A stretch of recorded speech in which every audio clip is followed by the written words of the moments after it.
Assalamu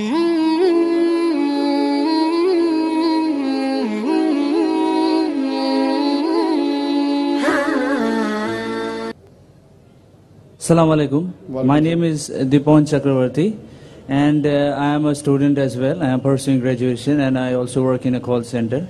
And my question is, why is it important for a woman to marry a third party if she wants to go back to her first husband after her first husband has given her talaq? भाई साहब का सवाल था कि जरूरी क्यों है कि अगर एक औरत अपने शोहर के साथ तलाक हो जाता है तो उसे दूसरे से थर्ड पार्टी से शादी करना जरूरी क्यों है पहले शोहर से वापस करने के लिए? ये सवाल है। सवाल अभी दोहरा है, जवाब दे रहा हूं मैं। ये लोगों को गलत फहमी है कि अगर मियाँ बीवी का तलाक होता है और अगर वो फिर से शादी करना चाहते हैं, ये गलत फहमी है लोगों की कि उसको तीसरे से शादी करना फर्ज है। कुरान में साफ तौर पे लिखा हुआ है सूरह बकरा में सूरा नंबर 2 आयत नंबर 228 से लेके 242 तक तलाक का पूरा डिटेल दिया गया है, किस तरीके से तलाक दिया जाता है। पहले मैंने कहा था कि आपस में समझौता होना चाहिए, नहीं होता है तो गेट एन आर्बिट्रर, एक बड़े को बुलाओ, शोहर की तरफ से बीवी की तरफ से समझौता करो। नहीं होता है तो तलाक बोलने के बाद इद्दत के 3 माह है। कुरान में लिखा सूरह बकरा सूरा नंबर 2 आयत नंबर 228 के 3 माह, 3 महीने, 3 menstrual cycle is the period of waiting इद्दत। 3 महीने के बाद द डिवोर्स इज कंप्लीटेड। लेकिन 3 महीने के दरमियान अगर मियाँ बीवी वापस में रुजू होना चाहते तो हो सकते, तलाक नहीं होता है।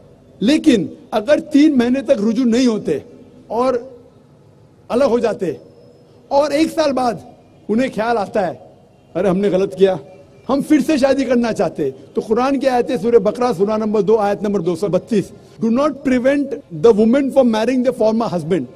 आप औरतों को अपने पुराने शोहर से शादी करने से मत रोकिए।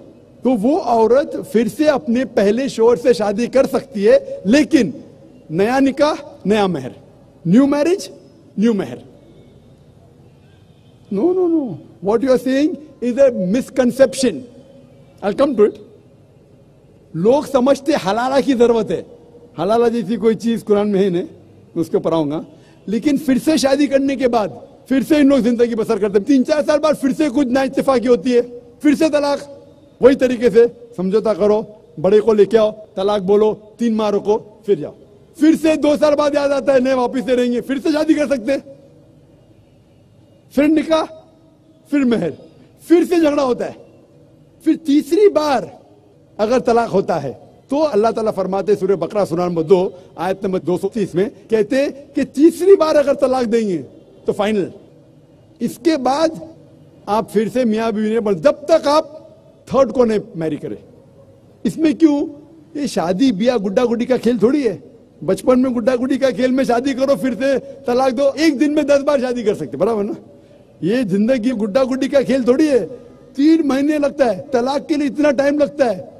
प्राइवेट मीटिंग, फिर बड़े लोग से मीटिंग, फिर 3 माह, फिर जुड़ो प्यार से, एक दूसरे पे कीचड़ मत उछालो, फिर शादी करो। मैंने मेरी जिंदगी में किसको भी नहीं देखा जो सही तरीके से तीसरी बार तलाक हुआ, मैं देखा नहीं अभी तक के। 1 बार हुआ देखा होगा, 2 बार, तीसरी बार तो देखा ही नहीं मैं। ये अगर आप गुड्डा गुड्डी का खेल करते तो फिर 1 बार आपने रिजेक्ट किया, 2 बार रिजेक्ट किया, 3rd बार फाइनल, फिर आप दूसरे से शादी करो। आप प्लान नहीं कर सकते, आप दूसरे से शादी करो और रो। और फिर पता लगा आपको मैं पहले शोहर से नाराज थी, सिर्फ दिन में 6 घंटा देते थे, ये नया शोहर तो 2 घंटा देता है, तो पहला वाला अच्छा। नो, दाल आटे का भाव मालूम पड़ेगा।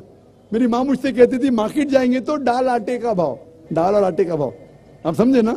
तो हो सकता है क्या मालूम पड़ा मैं मेरे शोहर से झगड़ा करती थी, वो बीवी कहेंगी, मालूम पड़ेगा नया शोहर तो पुराने वाले से बदतर है, आप समझ रहे ना? और फिर अगर नए वाले से डिवोर्स हुआ, सेम तरीका, आपस में समझौता, प्लानिंग नहीं। अगर प्लानिंग करेंगे कि एक रात तुम्हारे साथ सोऊंगा और फिर तलाक देना, ये हराम है, आप समझ रहे ना? ये कुछ लोग करते हैं, मैं जानता हूं मुस्लिम माशरे में, वो हराम करते। प्लानिंग करना, तुम्हारा शोहर बनूंगा, एक रात बाद तलाक दूंगा, फिर तुम शोहर शादी करना, ये हराम है। कुछ लोग करते हैं, गलत करते, कुरान में ऐसा नहीं लिखते।